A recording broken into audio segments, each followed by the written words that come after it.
राधे राधे, जय श्री कृष्णा।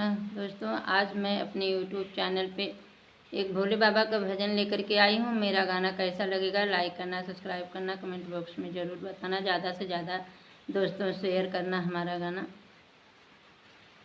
पार्वती शंकर के मार गई ताना, नैहर चली जाबई।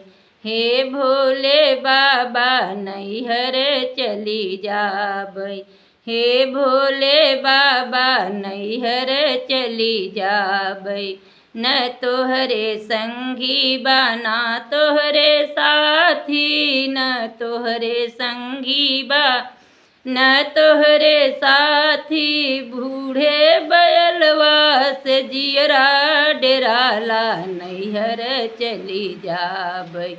हे भोले बाबा नैहर चली जाबई।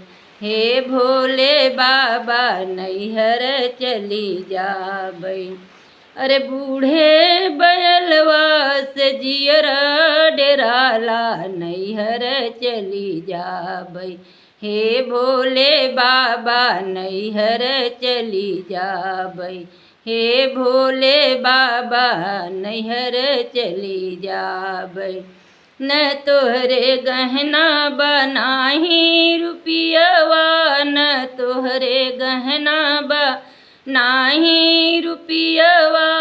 गलवा सरफवा से जियरा डेराला, नैहर चली जाबई। हे भोले बाबा नैहर चली जाबई। हे भोले बाबा नैहर चली जाबई। न तोहरे कोठा बनाही अटारी, न तोहरे कोठा नाही अटारी। अरे ऊंचे पहाड़वा से जियरा डेराला, नैहर चली जाबई। हे भोले बाबा नैहर चली जाबई। हे भोले बाबा नैहर चली जाबई। न तोहरे घरवा बनाही दुअरवा, न तोहरे घरवा बनाही दुअरवा।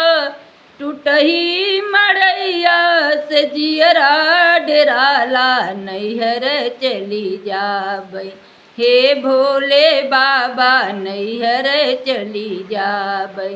हे भोले बाबा टूटही मड़ैया से जियरा डेराला, नैहर चली जाबई।